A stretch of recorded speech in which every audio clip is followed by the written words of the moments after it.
जागृत देवो भवः के जिस मंत्र के साथ आगे बढ़ रहे हैं, नेक्स्ट जनरेशन जीएसटी रिफॉर्म में इसकी साफ झलक दिखाई देती। शारदीय नवरात्रि की कलश स्थापना का कार्यक्रम भी आज संपन्न होने जा रहा है और इस अवसर पर पूरे देशवासियों को देश के यशस्वी प्रधानमंत्री आदरणीय श्री नरेंद्र मोदी जी ने दीपावली का एक उपहार दिया है।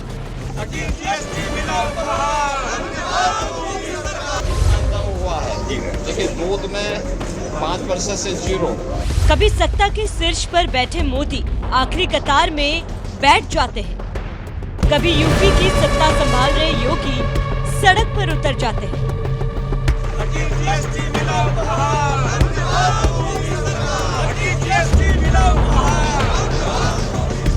इसलिए कहते हैं यूं ही कोई मोदी या योगी नहीं बन जाता।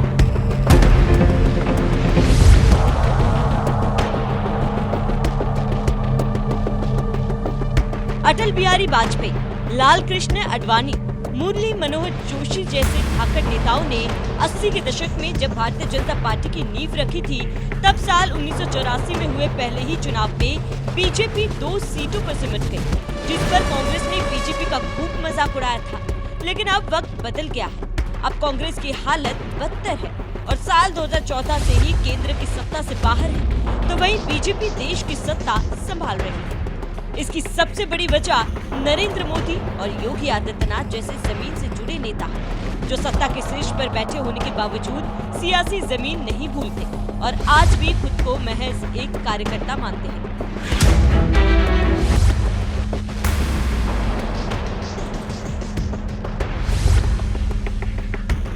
जी हाँ, आपने सही सुना।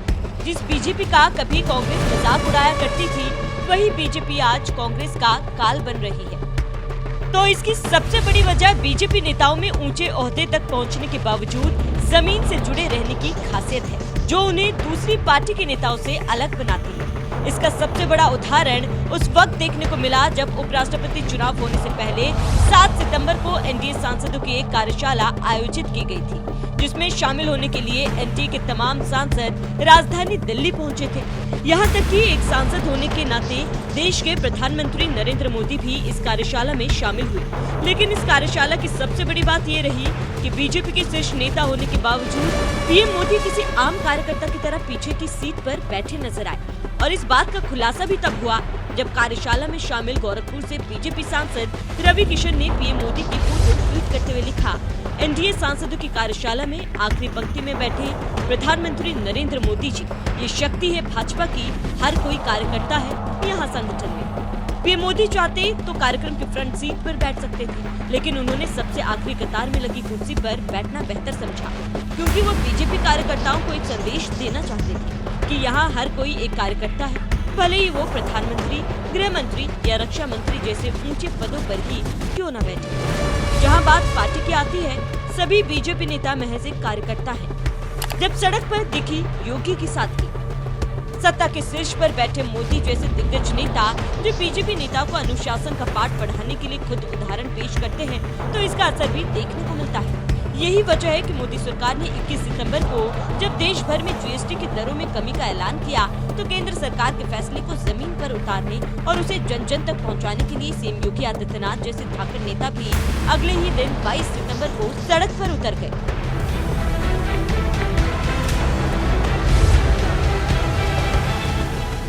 यूपी की सत्ता के शीर्ष पर बैठे योगी चाहते तो आदेश देते और जीएसटी से जुड़े केंद्र सरकार के फैसले के बारे में जनता को जानकारी देने के लिए मंत्रियों, विधायकों, नेताओं की फौज सड़क पर उतर जाती। लेकिन योगी ने आदेश देने के बजाय खुद ही सड़क पर उतरकर एक मिसाल पेश करने की कोशिश की और जीएसटी रिफॉर्म पर जन जागरण पदयात्रा निकालकर जिला गोरखपुर के दुकानदारों को जीएसटी से जुड़े फैसले के बारे में जानकारी देते हुए नजर आए।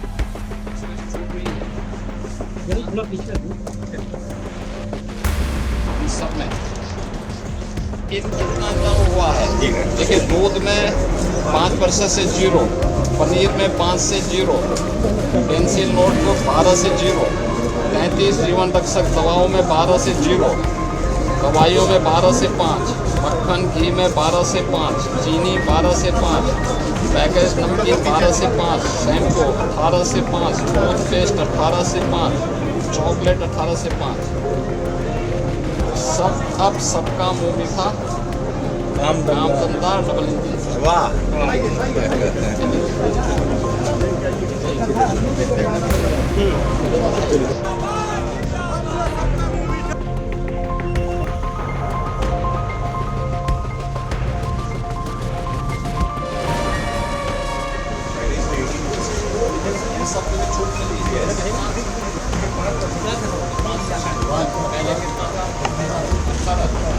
ये 18 से 5 पे आया। कभी देखा है कि किसी मुख्यमंत्री को इस तरह से सड़क पर उतरकर दुकानों पर पोस्टर लगाते हुए? लेकिन बात जब योगी जैसे भगवाधारी मुख्यमंत्री की आती है तो यूपी जैसे बड़े राज्यों की सत्ता संभालने के बावजूद योगी जनता के लिए सड़क पर उतरने से भी परहेज नहीं करते। और ये कोई पहली बार नहीं है। इससे पहले साल 2020 में जब मोदी सरकार नागरिकता संशोधन कानून यानी CAA लेकर आई थी, उस वक्त भी सीएम योगी इसी तरह से सड़क पर उतरकर लोगों को CAA कानून के बारे में जागरूक कर रहे थे। और सबसे बड़ी बात ये थी कि इस दौरान सीएम योगी ने मुसलमानों से भी मुलाकात की, जिन्हें CAA लागू होने पर नागरिकता जाने का डर दिखाया जा रहा था। हालांकि ये अलग बात है कि CAA लागू होने के बाद किसी भी भारतीय मुसलमानों की नागरिकता अभी तक नहीं गई, यानी CAA विरोधी अभियान विपक्ष का सिर्फ एक प्रोपेगेंडा साबित होकर रह गया। बहरहाल CAA से लेकर GST तक जिस तरह से योगी आदित्यनाथ मुख्यमंत्री होने के बावजूद जमीन पर उतरकर काम करते हैं, उस पर आपका क्या कहना है? अपनी राय हमें कमेंट कर जरूर बताएं। साथ ही दुकानदारों से मुलाकात के बाद सीएम योगी ने क्या कुछ कहा? शारदीय नवरात्रि के कलश स्थापना का कार्यक्रम भी आज संपन्न होने जा रहा है और इस अवसर पर पूरे देशवासियों को देश के यशस्वी प्रधानमंत्री आदरणीय श्री नरेंद्र मोदी जी ने दीपावली का एक उपहार दिया है। GST में अब तक के सबसे बड़े रिफॉर्म करके, जिसमें सामान्य उपभोक्ता वस्तुओं को GST की दर को घटा करके 18 और 12% से कम करते 5 या 0 पर ला दिया है। जीवन रक्षक दवाइयों को GST से मुक्त कर दिया गया है। तमाम अन्य दवाओं पर GST की दर को 5% तक लाया गया है। अन्नदाता किसानों के लिए GST की दर को 5% तक लाया गया है या उसे 0 किया गया है। विद्यार्थियों की शिक्षण सामग्री पर GST 12% से 0 कर दिया गया है। ये रिफॉर्म भारतीय अर्थव्यवस्था को एक नई गति देगा। आम उपभोक्ता पर्व और त्योहार को उल्लास और उमंग के साथ मनाएगा, उसकी क्रय पावर बढ़ेगी। बाजार में एक मजबूती आएगी और स्वाभाविक रूप से खपत बढ़ेगी तो प्रोडक्शन भी बढ़ाना पड़ेगा। नए रोजगार का सृजन भी इसके साथ होगा।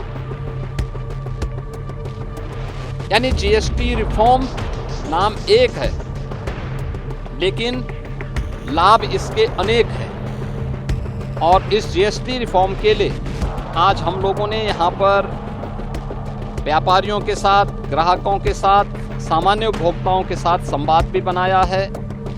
जन जागरण के एक कार्यक्रम में निकले हैं और एक ही स्लोगन सब ओर से फूट रहा है कि घटी GST, मिला उपहार, धन्यवाद धन्यवाद मोदी सरकार। और मोदी जी के प्रति केंद्रीय वित्त मंत्री श्रीमती निर्मला सीतारमण जी के प्रति आभार व्यक्त करते हुए, धन्यवाद ज्ञापित करते हुए हर व्यापारी, हर उपभोक्ता और हर नागरिक उत्साह और उमंग के साथ। अगर आप ये खबर फेसबुक पर देख रहे हैं तो वीडियो को लाइक करके पेज को फॉलो करें। इसके अलावा अगर आप इस खबर से यूट्यूब के जरिए जुड़े हैं तो चैनल को सब्सक्राइब करके बेल आइकन दबाना बिल्कुल ना भूलें। नमस्कार।